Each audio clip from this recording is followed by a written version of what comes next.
자, 우리가 그동안 이 산상수훈에 대해서 공부했죠. 산상수훈. 마태복음 5장, 6장, 7장. 근데 여러분 읽어보셔서 아시겠지만 그동안 우리가 이해했던 그냥 팔복으로 끝난 것이 아니에요. 그렇죠? 마태복음 7장에는 어떤 이야기가 나와 있습니까? 이 말씀을 굉장히 많은 사람들이 사용하는데 주여 주여 하는 자마다 다 천국에 들어간 것이 아니다. 이렇게 결론이 지어져 있어요.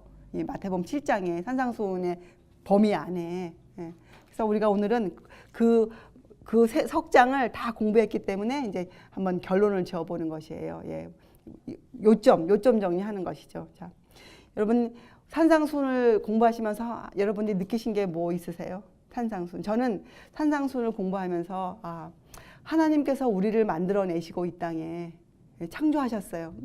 근데 그 창조로 끝이 난 것이 아니었구나. 예전에 아무것도 모를 때요. 창세기 읽으면 참 깝깝해요. 아니 왜 갑자기 창조를 말씀하시다가 이 뱀이 갑자기 등장해서 인간이 이런 죄를 지었다. 이렇게 연결되는 것들이 좀 그때 제 신앙으로는 굉장히 이해가 잘 안 됐어요. 그러니까 이해가 안 되니까 엉뚱한 질문들이 나오는 거예요. 왜 하필 선악과를 거기 놔두셨을까? 하나님께 대한 원망이 조금씩 좀 나오는 거죠. 또 하와는 그럼 혼자 하지. 좀 내버려 두지 아담이라도. 아담은 왜 그걸 또 덥석 받았어? 막 이런 그런 정말 질문 아닌 질문들이 자꾸 마음에 떠올랐었거든요. 그래서 제가 이 공부를 끝마치면서 하나님 우리를 창조하신 것은 시작이었구나. 시작. 어디에서 우리가 그 창조가 끝을 보는가? 우리가 영생에 들어갈 때, 우리의 구속이 완성될 때, 그때 하나님의 창조가 완전히 이루어지는 것이구나. 그래서 이 창조의 능력, 창조의 신비와 구속의 신비, 구속의 능력, 우리를 이끌어 가신 하나님의 힘, 창조와 구속은 하나예요. 창조와 구속은 하나예요. 우리를 예수님의 피의 공로로, 그렇죠? 또 예수님의 그 모든 생애로 우리를 꼴지어 가시는, 우리를 구속해 가시는 그것은 창조의 한 부분이에요. 그래서 창조와 구속은 하나예요. 그래서 우리가 산상수훈을 그러한 안목으로 우리가 보겠어요. 그래서 산상수훈 끝에 그 말씀이 나오는 거예요. 주여 주여 하는 자마다 다 천국에 들어간 것이 아니라. 그래서 여러분 이제 창조.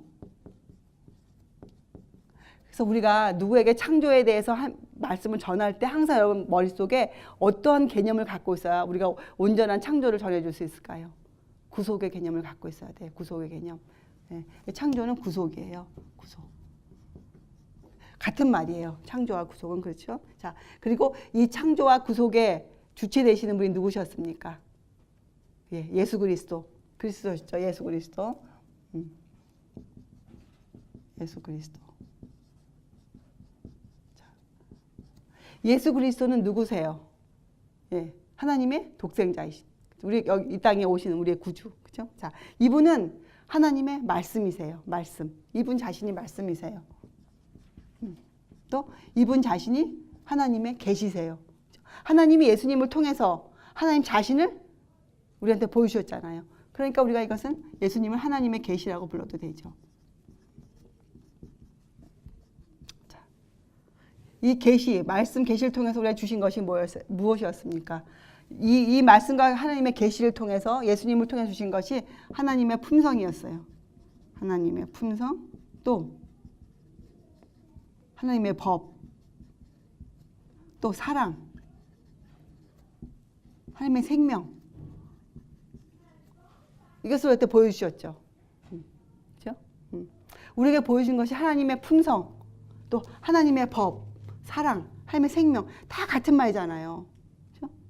그래서 우리가 주님을 잘 알면 말씀을 통해서 우리가 이런 것들에 대한 이해가 우리 속에 들어오는 것이에요. 그렇죠? 그리고 이것이 산상수훈이었어요. 산상수훈 전체가 예수 그리스도에 관한 말씀이에요. 결국은 산상수훈 우리한테 하는 말이 뭔가 율법과 하나님의 본성에 대한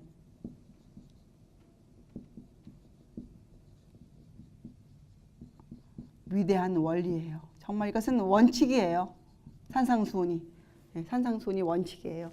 자, 그런데 여러분, 우리가 이런 본성이라는 단어, 하나님의 본성, 좀 이런 걸 사용하고 우리가 쓰고 있는데, 이것은 우리의 이해가, 인간의 지식이 허락하는 부분에 있어서 우리가 이렇게 말하는 것이잖아요. 어떻게 사실 감히 우리가 하나님의 본성을 논할 수 있겠어요?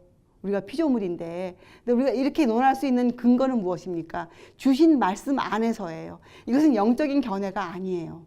이것은 하나님의 말씀 안에서 우리가 말씀으로 이해하는 것이에요. 그래서 여러분, 이 영적인 견해를 조심하세요. 어떤 때는 우리가 성경을 읽다 보면 내 생각이 떠오를 때가 있어요. 내 견해가. 그런 것들 우리가 좀 배제해야죠. 우리는 단순하게 주님께서 뭐라고 말씀하시는가, 주께서 뭐라고 말씀하시는가, 그 범위에서만 움직이면 참 안전해요. 우리가. 이 산상수훈을 베드로 선생님은 뭐라고 얘기했는가? 이것이 너희에게 전한 복음이다. 이렇게 말씀했어요. 주의 모든 말씀이 베드로전서 1장을 쭉 읽어보면 주의 말씀이 영영하다, 영원하다 쭉 설명하시면서 이 모든 말씀이 바로 너에게 전한 복음이다. 이렇게 설명하였어요. 자, 그러면 우리가 율법과 복음을 굳이 띄어놓을 이유가 있을까요? 네. 아니에요. 율법도 주의 말씀이고 복음도 주의 말씀이에요. 그죠? 네. 우리가 굳이 띄어놓을 필요가 없어요.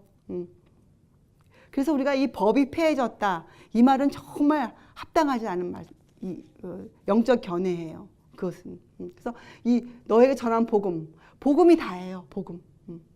그래서 율법과 복음은 사실 하나예요. 그래서 선배가 아주 훌륭한 선배가 말씀하기를 복음이 뿌리라면 율법이 나무의 뿌리라면 복음은 그 나무에서 핀 열매들, 꽃들이 복음이다. 율법은 법이잖아요. 복음은 뭡니까? 그 율법을 토대로 산 사람들의 생애들이 복음이에요. 피어난 결과들이에요. 복음. 그래서 율법과 복음은 하나인데 갖고 있는 그 사명감이 틀리죠. 율법은 말씀, 법으로, 하나님의 법으로 우리한테 알려주시고, 그렇죠? 우리가 법을 통해 죄를 깨닫고 그 죄를 버리고 살아가는 모든 생애가 복음이에요. 복음. 이것이 주의 말씀이고 영원한 주의 말씀이죠. 영원한 주의 말씀.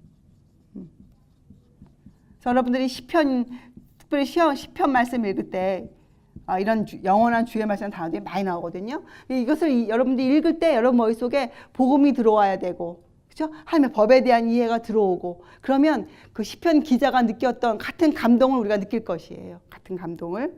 자, 이것이 산상수훈이고 말씀이셨어요. 그리고 이제 이것이 예수 그리스도신데, 자, 그러면 그리스도인은 누구들입니까? 그리스도인은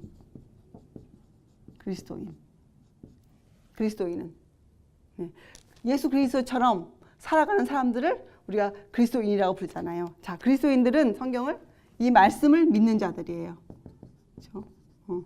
믿음을 가진 자들인데 그냥 믿음이 아니에요. 무엇을 믿는 자들이에요? 말씀을 믿는 사람들이에요. 말씀을 믿는 사람들. 또 같은 말로 어떻게 해요? 그 이름을 영접하는 자.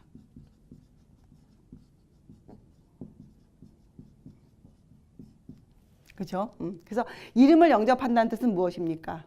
예수 그리스도라는, 우리가 지금 그 전에 공부한 이 예수 그리스도, 이것을 믿는 이 이름의 뜻을 영접하는 사람들이 그리스도인이에요. 그렇죠? 예수님 그러면 이제 뭐예요? 율법과 하나님의 본성의 위대한 원리예요. 예수님 안에는 전부 그것이 들어가 있어요. 자, 그리고 순종하는 자죠.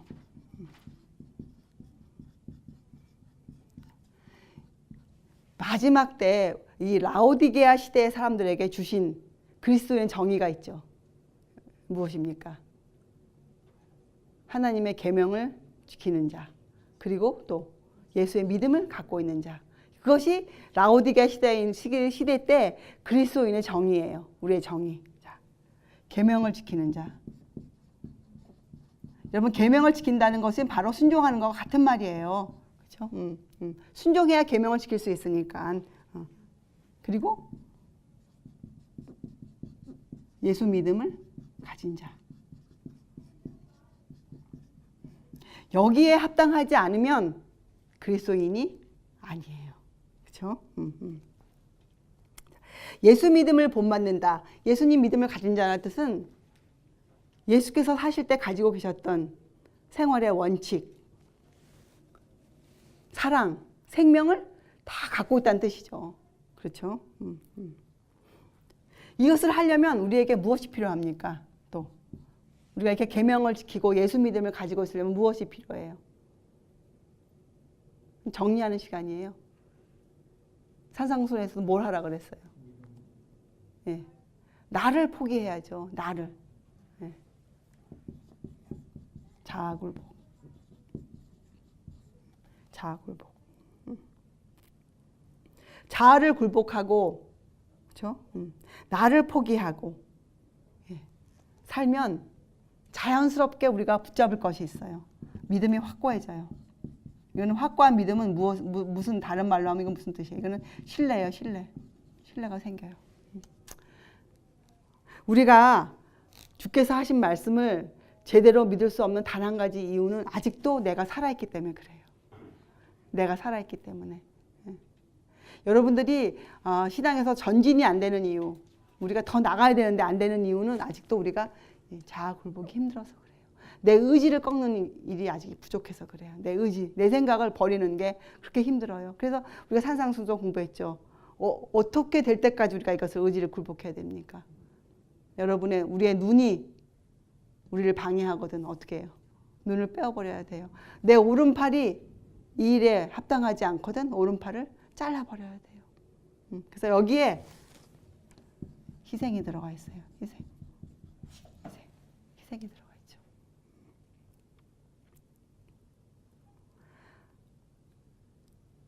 그리고 여기에 인내가 필요해요. 그렇죠? 인내. 우리가 인내를 그냥 인내라 여러분 부르시지 말고 야곱의 그 끈질긴 정신을 떠올리세요. 야곱. 여러분 야곱의 인생의 생애를 돌이켜 보세요. 참 끈질기게 살았어요. 야곱이 정말로. 야곱은 한 여인을 바라보고 사는 세월도 몇 년 동안 그가 그렇죠? 자, 여기에 야곱의 끈질긴 정신. 참 여러분과 저에게 이 인내, 끈질긴 정신이 참 부족해요. 이 끈질김이 참 없어요. 하다 말아요. 얼마 하다가 많은. 정말 약해요, 현대인들이. 그래서 이런 것들을 여러분 머릿속에서 잘 정리가 되어 있어야 우리 스스로를 우리는 그리스도인이다. 이렇게 부를 수가 있는 것이에요. 이제 여기에 우리가 해당이 안 되면 우리는 그저 말만 하는 사람인 거에 불과한 것이에요. 창피하고 슬픈 일이죠. 그렇죠? 우리가 공부를 왜 이렇게 열심히 합니까? 여러분.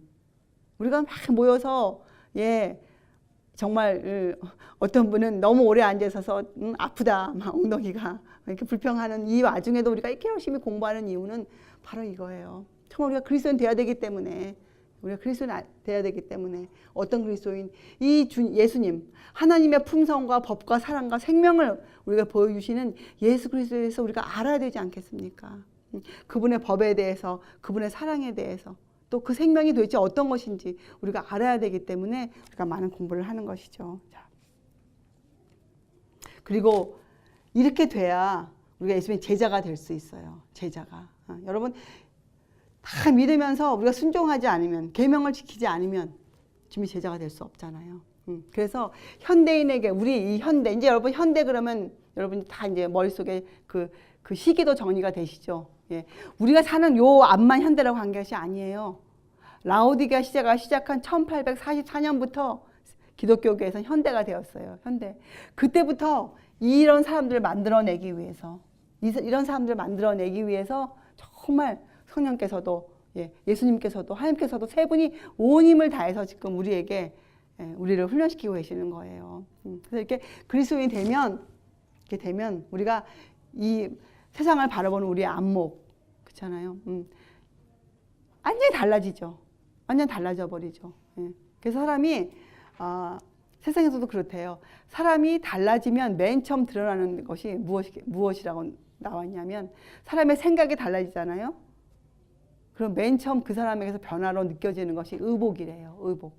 입성이 달라진대요. 왜 한국 속담에도 사람이 입는 것으로 그 사람 위치를 표현한다 그러잖아요. 그 사람의 모습이 달라진대요. 그 사람의 생각이 달라지기 때문에. 우리는 이런 것들이 있어야 우리가 비로소 주님의 제자가 되고 우리가 이런 희생을 할 수 있고 세상을 버릴 수가 있어요. 근데 이런 과정이 없이는 우리가 절대 세상을 버릴 수가 없죠. 그렇잖아요. 형제를 사랑하는 사랑도 우리가 아가페 사랑으로 우리의 마음이 꼴지어졌을 때 우리가 남편이나 아내나 자식들을 우리가 취급해 줄 수가 있어요. 자칫 잘못하면 우리가 오해받을 수 있어요. 가정을 버리는 자. 그죠? 이렇게 잘못 취급하는 것을 우리가 비방을 받을 수가 있어요. 근데 뭐 비방받는다 그래서 우리가 실제 그런 사람이 아니니까 그건 두려운 것이 아니지만 진짜 우리 마음속에서 우리의 그 혈육들을 대하는 우리의 취급해주는 그 태도가 우리가 말씀으로 꼴지어져 있어야 되는 거예요. 그래서 비방은 우리의 명예는 좀 더 나쁜 사람으로 만들 수 있겠지만 우리의 품성은 탓할 수가 없잖아요. 우리의 품성 건드릴 수가 없는 것이 바로 비방이거든요. 산상수훈에서는 이것을 다 설명해 주면서 마지막 끝에 이 집을 짓는 것으로 예수님께서 말씀을 마치셨어요. 그래서 우리 오늘 그 집을 짓는 것, 집을 짓는다는 뜻이 무엇입니까? 왜 예수님께서 산상수훈을 다 설명하시면서 집을 짓는 것으로 매듭을 지어주셨을까? 우리 마음에. 성경에 보면 이 집을 짓는 장면이 많이 나와요. 집을 짓는 장면이 많이 나오죠. 자, 예수께서 말씀하시기를 반석 위에 집을 지은 자들을 설명해 주셨어요. 반석 위에 집을 지은 자들. 자, 우리가 오늘 공부한 것처럼 이렇게 알고 있으면, 이런 말씀을 믿고 살면 바로 반석 위에 집을 짓는 것이다. 이렇게 말씀하셨거든요. 자, 그래서 이 반석이라는 뜻은 무엇이겠어요? 반석 대신 예수님 맞아요. 그래서 그 예수님 우리 아까 공부한 하나님의 율법과 또 하나님의 품성의 그 위대한 원리가 되시는 그분이 우리가 집을 지어야 돼요. 그러니까 다른 말로 하면 말씀을 품성과 생애의 기초로 삼는 자. 그렇죠? 이제부터 여러분이 이 말씀이 여러분의 품성과 생애의 기초로 삼고 있어야 돼요. 그렇죠? 이것이 똑같은 말이에요. 이것이 바로 반석 위에 집을 짓는 자들이에요. 성경은 우리의 품성을 이루어가는 것을 반석에 집을 짓는 자들. 성경은 우리가 우리의 품성을, 우리의 생애를 꼴지어가는 것, 생애를 사는 것을 집을 짓는다 표현되어 있어요. 그렇죠? 반석 위에 집을 짓는 자들. 여러분 전부 다 반석 위에 집을 짓고 싶으시잖아요. 또 집을 짓기 위해 지금 시작했잖아요, 우리가. 이 말은 다른 말로 하면 주의 말씀, 주의 훈계, 주의 계명이 우리의 생애, 우리의 품성의 기초예요. 기초. 다 공부한 것이죠. 자, 고린도전서 3장 11절. 이 닦아둔 거 외에, 바로 이 말씀 외에 능히 다른 터를 닦아줄 자가 없으니 이 터는 곧 뭐예요? 그리스도 예수시라. 반석이 바로 예수 그리스도세요. 그래서 이 주님께서 하신 모든 말씀이 우리의 품성과 생애의 기초가 되어 있어야 돼요. 여러분이 무엇을 먹든지 무엇을 마시든지 또 생애에 무엇을 하시든지 여러분의 가정을 어떻게 이끌어 가실지 모든 것들은 주의 말씀으로 기초를 삼아야 돼요. 주의 말씀으로. 자. 그래서 우리가 하늘에 갈 수 있는 것이 딱 한 가지가 있죠. 하늘에 갖고 갈 수 있는 것. 우리의 품성을 가져가요. 우리의 육체도 갖고 가지 않죠. 우리의 육체 어떻게 됩니까? 새 몸을 받잖아요. 그러나 우리의 품성은 우리가 그걸 가져가는 거예요. 하늘에 가서도 우리가 우리의 품성을 더 키워가는, 더 정말 아름답게 키워가는 그 일을 할 것이거든요. 그래서 지금 이 땅에서 여러분과 제가 매일매일 사는 하루가 중요한 이유는 그 하루를 통해서 우리가 우리의 품성을 만들어가기 때문에 그래요. 그래서 하루를 실패한다는 것이 굉장한 손해예요. 손해. 여러분 우리가 쉽게 생각해서 금전적인 손해를 보면 가슴이 아프죠. 자다가도 뻘떡 일어나죠. 우리가 어떤 때 손해를 보면. 그런데 우리가 이 품성의 손해를 본다. 이것은 생각을 잘 안 해봐요. 우리의 품성의 손해를 보는 것. 하루를 잘못 보내면 우리의 품성에 손해가 끼쳐지는 일이에요. 아주 이거는 너무너무 큰 손실이에요. 예. 자, 그래서 성경은 지금 이때를 뭐라고 부릅니까? 은혜 받을 만한 때요, 구원받을 때라. 왜? 우리의 품성을 아직도 우리가 잘못된 것이 있다면 고치고 주의 말씀으로 다시 쌓을 수 있는 그 기회가 있기 때문에 그렇죠. 지금은. 자, 그래서 우리가 영구적인 품성을 세울 수 있는 유일한 기초는 바로 예수 그리스도세요. 근데 우리가 그냥 막연한 주님이 아니시고, 예, 우리는 공부를 했잖아요. 어떤 주님이세요? 예, 하나님의 말씀이 그분의 기초가 되어 계셨거든요. 예, 그래서 그분의 그 말씀, 그분의 품성과 그 예수님의 생애가 나의 생애가 되고 내 품성의 기초가 되는 것. 그것이 우리의 품성의 기초예요. 그리고 집을 짓는 방법. 자, 그럼 이제부터 집을 어떻게 짓겠어요, 여러분들이? 벽돌을 쌓아야 되고 창문을 내야 되고, 그렇죠? 예, 아름답게 장식도 해야 되고 우리 집을 지어야 돼요. 우리 집을 어떻게 짓겠습니까? 예. 어떻게 짓겠어요? 망치만 있다고 집을 짓겠어요? 아니죠. 이 집을 짓는 방법은 순종이에요. 순종. 여러분과 제가 해야 될 아무런 행위도 필요 없어요. 아무것도 할 수 없어요. 이 집 지을 때. 우리가 할 수 있는 한 가지는 순종이에요. 주의 말씀에 우리를 내어드리면 돼요. 순종. 우리 순종 공부했죠. 자아굴복. 여러분 자신을 정말 꺾어야 돼요. 저도 이것이 참 더딘 사람이에요. 나를 굴복하는 것. 우리 이 일에 좀 힘을 내요. 이 일에 나를 굴복시키는 일에, 예, 말씀 앞에서 우리가 아멘으로 받아들이는 그런 연습을 좀 우리가 더 많이 해야 되겠어요. 그래서 집을 짓는 방법은 그리스도 말씀에 순종하는 것. 이거 한 가지예요. 이런 말 있죠. 우리는 의를 즐기는 사람들이 아니에요.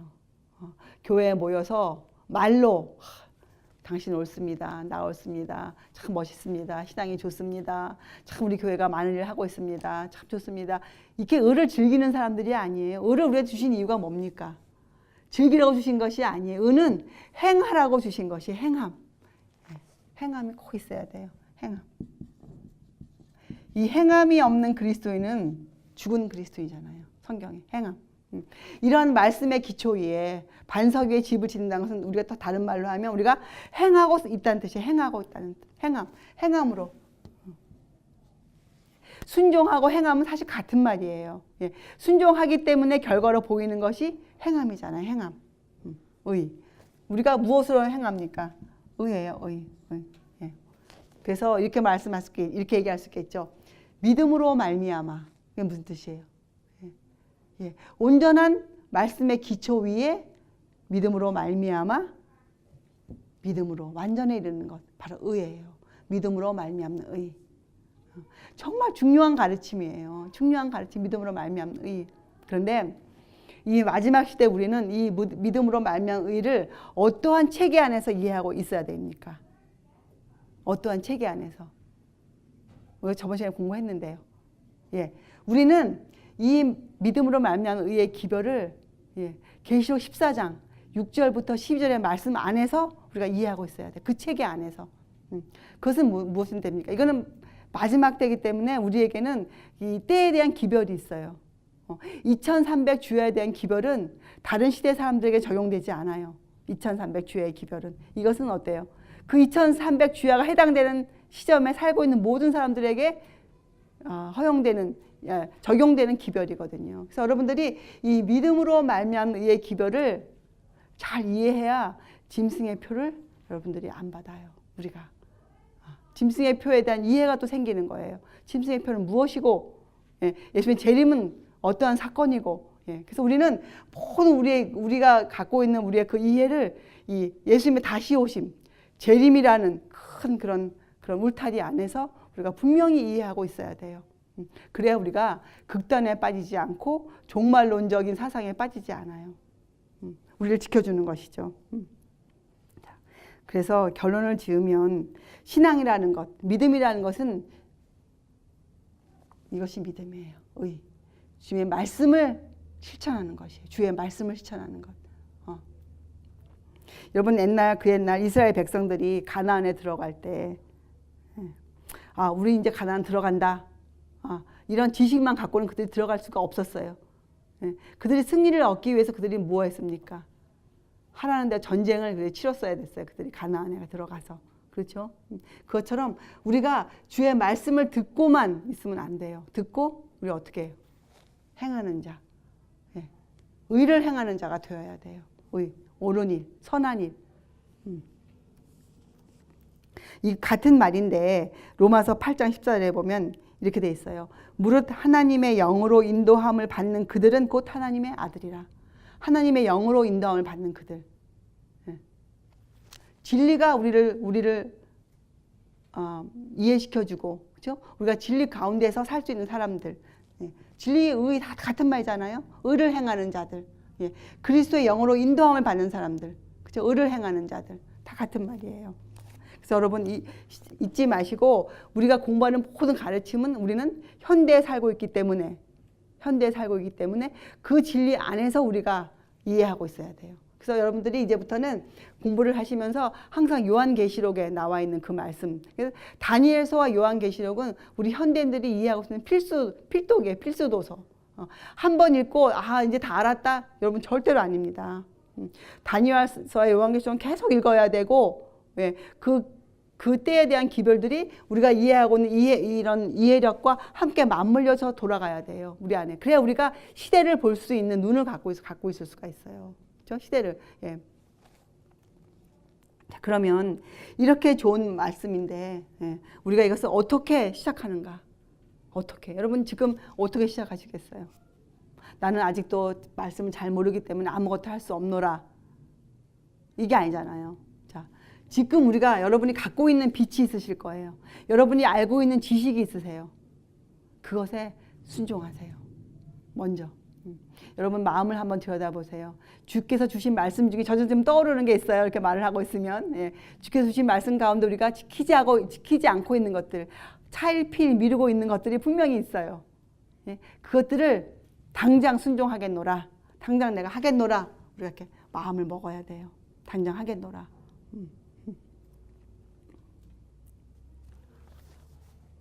이것을 가지고 반석 위에 집을 짓는 자들이라 이렇게 불렀거든요. 반석 위에. 에베소서 2장 21절에도 그의 안에서, 주님 안에서 건물마다 서로 연결하여 주 안에서 성전이 되어간다. 이렇게 돼 있어요. 우리가 지금 이 반석 위에 집을 짓고 있는 자들이거든요. 자, 근데 이 집이 절대로 무너지지 않는다고 성경에 약속되어 있어요. 이렇게 집을 지면 절대로 이 집이 무너지지 않는데, 어떠한 풍파가, 바람이 불고 창수가 내리고 뭐 정말 강도 몇 해 지진이 나도 절대로 이 집은 예수님 다시 오실 때 그런 지진이 터져도 이 집은 절대로 무너지지 않는다. 이유가 뭐겠습니까? 집이 무너질 수 없는 이유. 이유는 사람이 죽을 수 없는 이유가 뭡니까? 우리에게 무엇이 있기 때문에 우리가 생명이 없어지면 다 죽잖아요. 생명.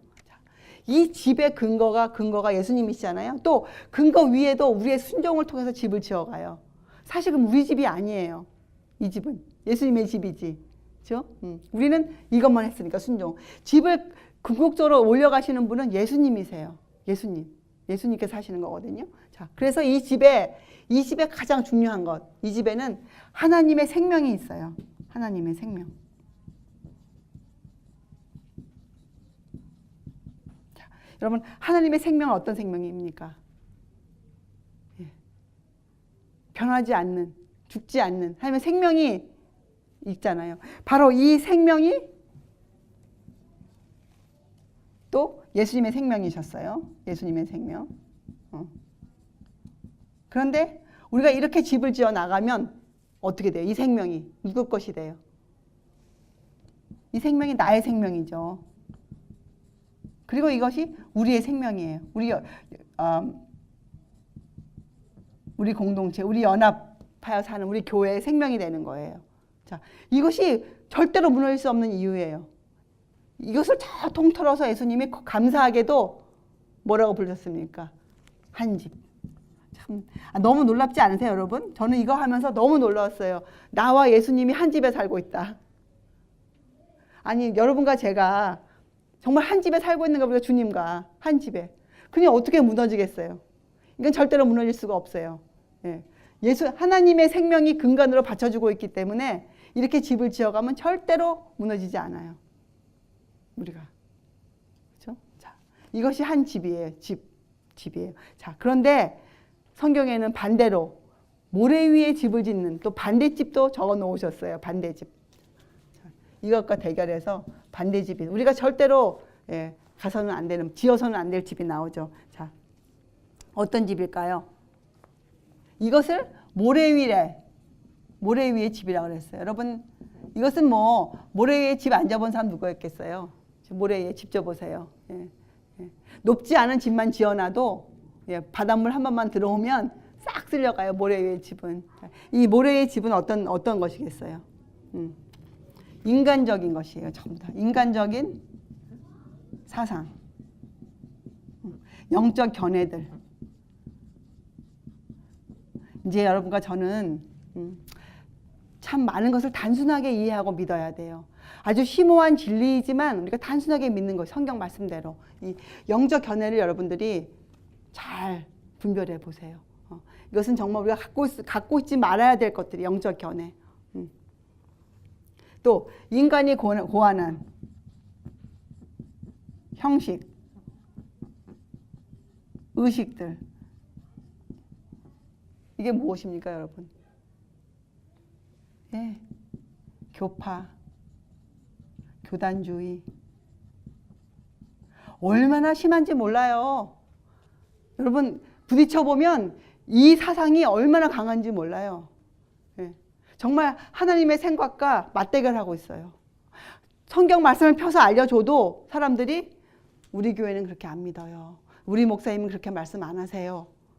정말 이렇게 대답해요. 정말로. 그리고 이들은 하나님의 은혜와는 전혀 상관이 없지요. 집을 짓는데 우리는 어떻게 집을 지어요? 우리는 다른 도구가 아무것도 없어요. 우리가 사실은 집을 짓는 것이 아니기 때문에 그래요. 우리는 순종만 해요. 그럼 집은 하나님이 지어가시거든요. 근데 여기서는 집을 본인들이 지어야 돼요. 무엇으로? 스스로의 행위로 집을 짓는 것이. 그러니까 어떻게 됩니까? 스스로의 행위들. 여기에는 은혜가 없어요. 여기에는.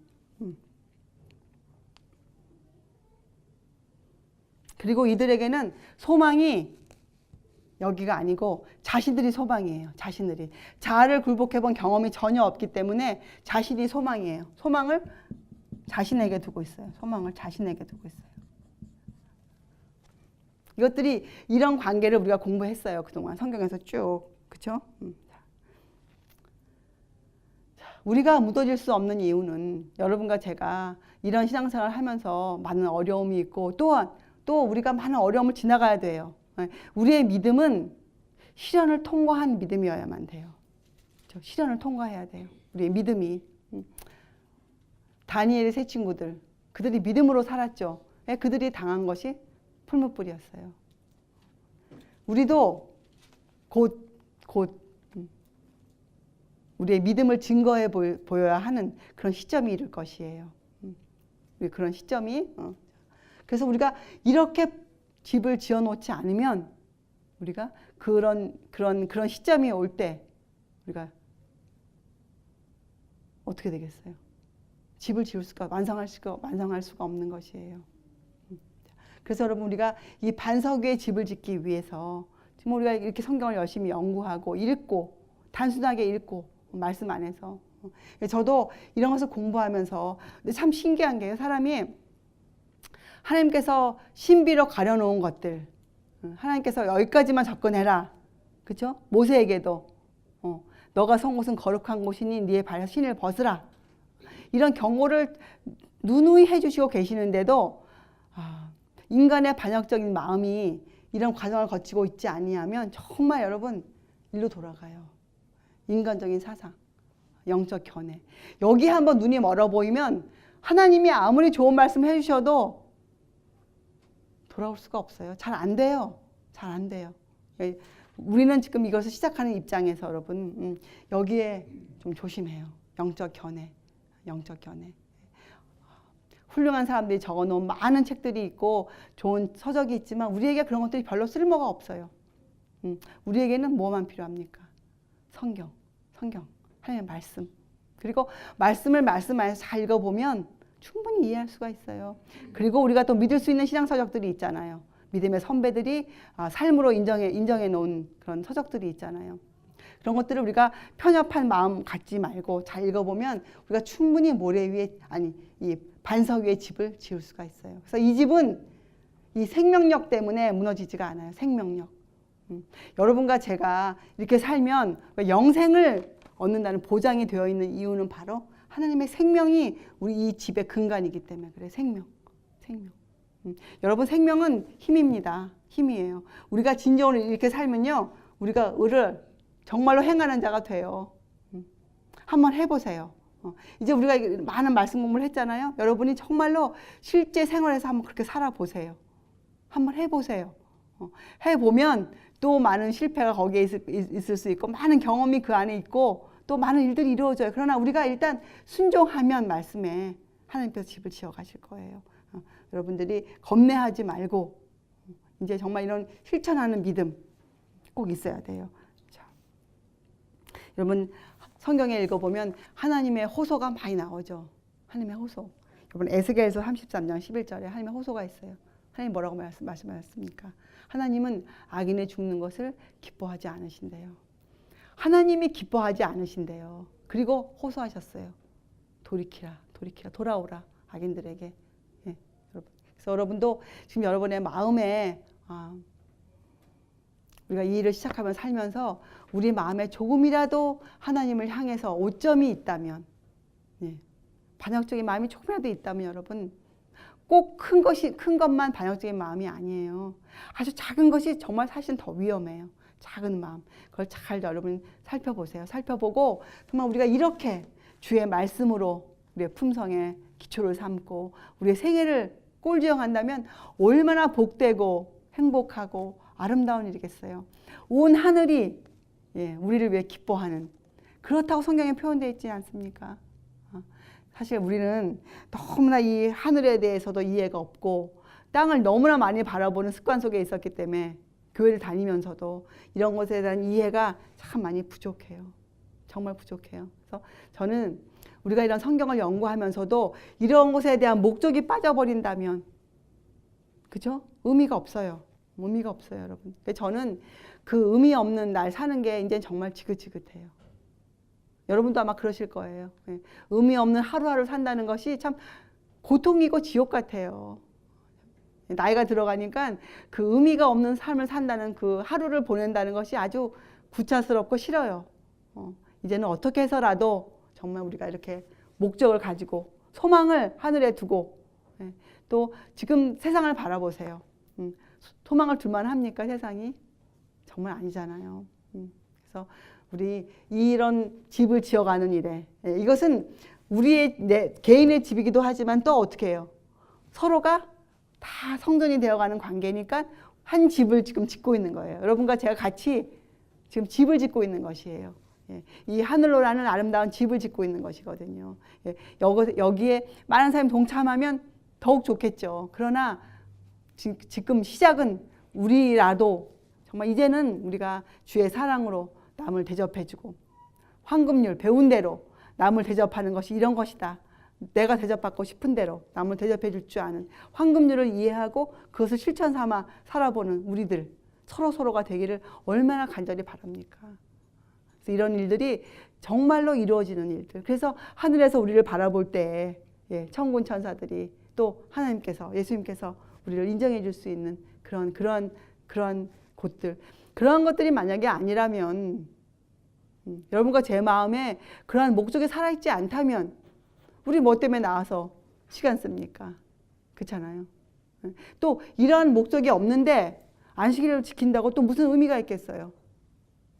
그런 의미가 없는 것이에요. 그래서 여러분 이제 우리 앞으로도 우리가 말씀 공부 많이 할 거예요. 할 게 너무 많아요. 우리가 알아야 될 것이 너무나 많고 우리가 우리 자신에 대해서 준비할 것도 너무 많고 정말 많아요. 자, 그래서 우리가 이것을 창조와 구속에 대한 관계, 이제 여러분 머릿속에는 이 창조, 그래서 제가 이 인터넷 같은 데 보면 창조를 강의하는 사람들이 많거든요. 근데 그것 때문에 창조를 적어 놓은 게 성경은 아니에요. 성경에 창조를 주신 이유는 우리에게 뭐예요? 구속을 알려주시기 위해서 주신 거거든요. 구속을. 그래서 거기에 인류의 타락이 적혀져 있는 것이에요. 자, 여러분들이 이런 것들을 잘 공부해서 이제 그 사람들에게 하나님이 세상을 얼마나 사랑하시는지, 예, 창조와 구속을 잘 연결시켜서, 예, 남들을 가르치고 또 그들이 그렇게 행할 수 있는 사람으로 꼴지어지도록 하는 일에 우리 모두가 큰 도구 되기 바랍니다. 예, 기도하시겠어요? 하늘에 계신 하나님 아버지, 저희들이 입으로만 주님을 외치는 그런 사람들이 아니고, 주님 오실 때 칭찬받고, 예, 주님과 함께 영원히 살 수 있는 그러한 사람들, 그런 그리스도인 되기 원합니다. 이제 저희들이 반석 위에 집을 지을 것인데, 이 집에 저희의 순종을 기초로 주님께 드릴 것입니다. 주님, 저희가 순종할 수 있는 사람, 주의 계명을 지킬 수 있는 사람으로 꼴지어 주시옵소서. 저희가 우리에게 놓여진 어떤 환경이나 이런 것들을 바라보지 아니하고 온전히 하늘에서 우리를 위해 중보하고 계시는 주님만을 바라보면서 저희가 살 수 있도록 지금 저희들을 도와주시옵소서. 감사드리오며 귀하신 예수 그리스도의 이름으로 아버지께 간절히 기도드리옵나이다. 아멘.